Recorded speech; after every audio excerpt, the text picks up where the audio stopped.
I can still remember the first time they really laughed at me. I was 15, standing in the school hallway with my backpack slung awkwardly over one shoulder, trying to make myself invisible. But somehow invisibility wasn't enough. "Wow, does she even own a mirror?" someone whispered behind me. "She looks like she got dressed in the dark." Another voice snickered. I froze, pretending I hadn't heard them, my chest tightening with embarrassment. I wanted to disappear, but there was nowhere to hide. The whispers followed me everywhere that day and every day after. It wasn't just the students.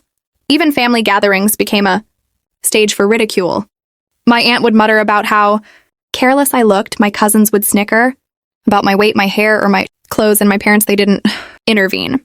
They looked uncomfortable, shifted their weight, maybe hoping it would all go away.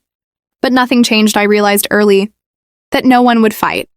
For me, no one would stand by my side. I was completely alone in a world that seemed determined to tear me down. Lunches at school became battles. Every table was a trap. I'd look for a quiet corner hoping to eat, without being noticed, hoping to escape the laughter and pointing fingers. My so-called best friend sometimes tried to shield me, but even she laughed, occasionally nervously when others teased me. That made it worse. I felt invisible and powerless, like everyone enjoyed watching me squirm. At home, I tried to escape into my room. I would stare at magazines and social media posts, longing for the kind of beauty and confidence that seemed unreachable. I wanted to be someone else, someone admired, envied, respected, but instead I was stuck, mocked, and ignored. And the teasing wasn't only about looks. My interests, my passions, everything I loved became fodder for jokes. I loved drawing and often carried my sketchbooks around. Instead of encouragement, I got snide remarks. "Why bother? You'll never be good enough," a classmate once sneered. Even some teachers unintentionally reinforced it.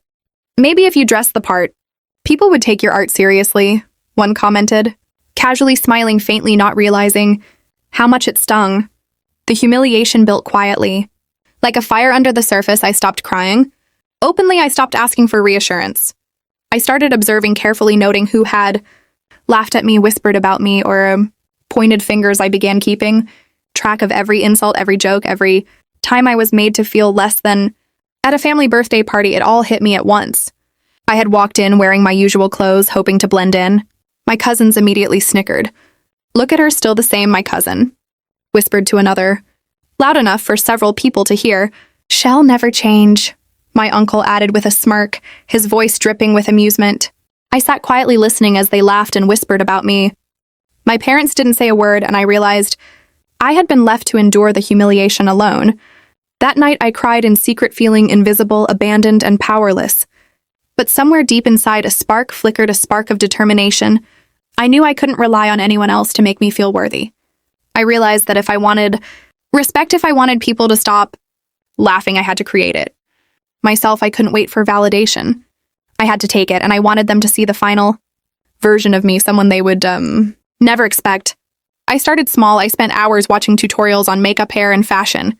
I experimented endlessly, learning what suited my face, my skin, my figure. I stayed up late at night, practicing techniques over and over until they felt natural. Some nights I fell asleep mid-practice. Exhausted but determined, I changed my diet, started exercising, and focused on self-care. I wanted to feel strong and confident, not just look different. Every step was slow, frustrating, and sometimes humiliating, but the spark kept growing. I didn't tell anyone what I was doing. I wanted it to be a secret. Let them continue to mock me. They'd see the truth soon enough. School continued as usual.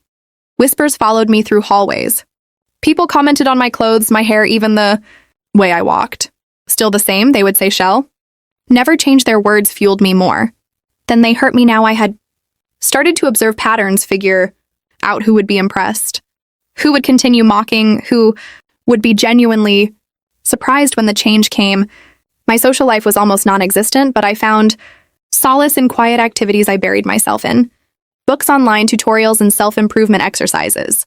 I learned about confidence, posture, and presentation. I learned how to command attention without saying a word. The more I practiced, the more my self-esteem grew, though it was invisible to everyone else. The gossip never stopped. At school, classmates would whisper, "Have you seen her, still plain as ever? She thinks she's going somewhere. Who even cares what she does?" At family gatherings, it was worse. She's hopeless. Maybe one day she'll figure it out. I can't believe how lazy she looks. Each comment stung at first, but I learned to turn it into fuel. Every jab, every laugh, every mocking whisper was motivation. I reminded myself that they didn't control my future. They never had. I would take control. Months passed. The changes weren't sudden, they were gradual almost. Imperceptible at first, my posture improved, my style became more refined, my confidence began to shine. Subtly, I still attended school. Quietly listened and observed, but behind my calm exterior, a plan was forming. I began exploring opportunities to turn my newfound skills into something tangible. I entered a local modeling contest, anonymously submitting photos I had meticulously prepared. My friends didn't know, my family didn't know. I wanted the recognition to come purely from results, not sympathy or family connections. When the first acceptance letter arrived, I couldn't believe it. I was officially selected for a small modeling project.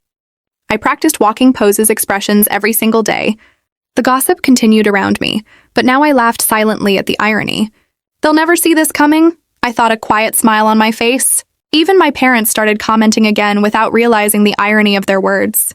She's changed a bit, hasn't she? Maybe she's trying harder.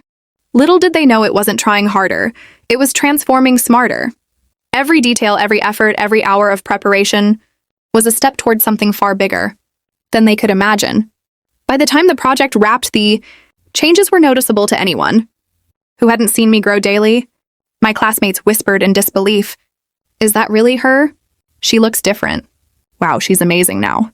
I stayed quiet, let them marvel and gossip. I wanted the impact of my transformation to speak louder than any words I could say. I wanted the shock, the envy, the whispers, all of it. And that was only the beginning. The whispers grew louder. Every time I walked down the hall, I felt their eyes follow me, judging, questioning, and whether they wanted to admit it or not, admiring. I noticed the shift in tone. Where once the words were cruel, mocking, and dismissive, now they carried a mix of surprise and curiosity. "She actually looks different," someone said one morning, just loud enough for a friend nearby to hear. "I can't believe that's her," another whispered. "Did you see the way she walked past the cafeteria?" a girl asked, giggling. "She's confident now." The gossip spread like wildfire. Even my family began noticing. At Sunday lunch, my cousins exchanged glances. I could sense were full of judgment and disbelief. My aunt tried to disguise her curiosity behind polite conversation, but the words slipped out. "Your posture, it's different, more poised, I guess." My father raised an eyebrow. "Seems like she's grown up a lot over the past year." And my mother, who once barely looked at me, muttered under her breath, "I don't know where she learned all this." I smiled to myself quietly, savoring the moment. They thought it was just surface-level changes, clothes, posture, hair. They didn't see the mental preparation, the focus, the hours spent mastering confidence and presentation. This was bigger than looks. This was the groundwork for something they would never forget. School gossip escalated. Groups of girls would huddle together and whisper whenever I walked past. "Can you believe her? She looks like she belongs on a magazine cover. Do you think she actually knows people in modeling? I heard she's entered competitions. She's probably going to blow up soon." Even boys who once ignored me or made snide remarks now seemed to observe cautiously, as if measuring who I had become. The tipping point came when I entered my first professional shoot. The photographers were impressed by my natural talent and poise. The images they captured reflected everything I had worked for, the silent hours of practice, the self-doubt I had overcome, and the confidence I had painstakingly built. When the results were published online, the gossip intensified. My classmates, my relatives, and neighbors started talking. "Is that her? She looks unreal. I had no idea she could do this." And through it all, I remained calm. I didn't boast or brag. I let the work speak for itself. Every comment, every whisper fueled the plan forming in my mind. I knew it was time to escalate, to move from transformation into a reveal that would leave them completely speechless. My family didn't know what I was up to, and that was exactly how I wanted it. They continued their old habits, mocking subtle things, whispering about my quirky ways, and comparing me to others in their polite, judgmental manner. "You'll never be taken seriously in the world." "You know," my uncle said at a family dinner, smirking, as if he had insider knowledge. "That's true, stick to something safe," my aunt added, nodding. I smiled politely, serving myself quietly, my mind racing with ideas. If they thought they could belittle me without consequence, they were in for a shock. I started planning my ultimate reveal carefully. I didn't want to act impulsively. I wanted a moment so powerful, so public that every word they had ever spoken in mockery would come back to them tenfold. At school, I noted the people who had been the loudest. In their criticism, the ones who whispered most. Frequently, the teachers who smiled politely but had underestimated me. I wanted them all to witness the transformation and feel the weight of the underestimation they had perpetuated. Gossip reached new heights when my first major modeling job went live. Friends shared the photos online. Neighbors talked about the new star in town, and family members couldn't help but comment, "Did you see the pictures?" My cousin asked her friends. "She actually looks amazing." I didn't recognize her at first. "She's glamorous," another whispered. Even the naysayers couldn't avoid talking. It was perfect. Their words, once sharp and cutting, were now filled with disbelief, curiosity, and a little envy. At home, the tension grew. My parents couldn't ignore it. My mother kept flipping through magazines and articles, pretending not to care, while my father muttered under his breath about how much time and money I must have spent. And the cousins, they began whispering constantly whenever I walked past. "Do you think she's changed for real? She's different." "Way different. I heard she's winning competitions now." I let it all simmer. I knew the bigger reveal was coming, the one that would hit everyone where it hurt, the truth that I hadn't just changed for appearances. I had worked tirelessly, quietly and strategically, to reach a position where they would have to acknowledge me. Months passed. My reputation as someone accomplished and confident began to solidify. Gossip circles at school and in the neighborhood had grown, and everyone who once laughed at me now spoke in hushed, curious tones. I could overhear the whispers. "She's unstoppable. Did you see how she handled the interview? I can't believe she did it all on her own." The energy around me was palpable. And yet I stayed patient. I didn't confront them. I didn't flaunt my achievements unnecessarily. The anticipation was delicious, the perfect setting for the eventual reveal. Then came the day of the big public event, a charity gala where local talent and rising stars were being showcased. Invitations went out to everyone, including my family and the classmates who had once mocked me mercilessly. I ensured they would all be there. Backstage, I prepped, reviewing my presentation, making sure every detail was flawless. My hair, makeup, posture, and confidence were all perfect. The final step in the plan was execution, the moment where the gossip would explode and they would have no choice but to recognize me. As I walked onto the stage, whispers ran through the crowd. They hadn't seen me in person like this. My family shifted uncomfortably in their seats, exchanging glances that said more than words ever could. She's grown into someone else entirely," my mother muttered. "She looks so confident," my father said quietly, unable to mask his astonishment. My cousin's jaws dropped. "Is that really her?" one whispered, incredulous. The audience watched in awe as I delivered my presentation, spoke with poise, and carried myself with a level of confidence that stunned. Everyone, the people who had mocked, judged, and whispered about me, could no longer deny my presence, my talent, or my success. And when the final applause erupted, I could see it in their eyes, the realization that the person they had laughed, had mocked, and dismissed had quietly become someone far greater than they had ever imagined. The whispers continued, but now they were of shock, admiration, and even regret. "She never ceases to amaze me," one guest murmured. "She outdid herself," another commented. "I can't believe we doubted her," someone else added. I left the stage with my head held high, a quiet smile playing on my lips. The plan had worked. The gossip, the whispers, the underestimation, they all served as fuel, and now they had exploded into recognition of my worth. This was only the middle. The real payoff, the ultimate revelation to my family and the few classmates who had truly thought I would never amount to anything, was still to come. I had built my path silently, strategically, and patiently, and they still had no idea what was coming next. The day finally arrived. The invitation had been sent, and everyone I needed in the room, the doubters, the critics, the family who had whispered and judged, was present. I arrived with calm precision, dressed in a way that commanded attention without being ostentatious. Every step I took was deliberate, every glance calculated, every smile measured. Immediately, the murmurs began. I could hear fragments of conversation as I walked past. "Is that really her? She's completely different. Her posture, she looks like she owns the place. My mother glanced at me, eyes narrowing. "Who is that girl?" she whispered to my father. She can't be." He muttered under his breath, disbelief lacing every word. I smiled politely, acknowledging distant relatives and acquaintances. Without a hint of tension, the room's energy shifted. People stopped their conversations, their eyes magnetically drawn toward me. The atmosphere thickened with anticipation, but I remained calm, enjoying the tension I had built. It was time. I stepped onto the stage, and the applause started small, hesitant, and grew steadily as everyone recognized who I was. Their eyes widened, jaws dropped, whispers filled the room. "She's incredible. Wait, that's her." I thought she could never pull this off. And then came the family. Their expressions flickered from polite smiles to shock, confusion, and finally, realization. My mother's lips parted as if she wanted to say something but couldn't find the words. My father's stern gaze softened, mixed with disbelief. My cousins leaned toward each other, whispering frantically, "Do you see her? She's perfect. She's unrecognizable. Is this really the same person?" I didn't think she could do it.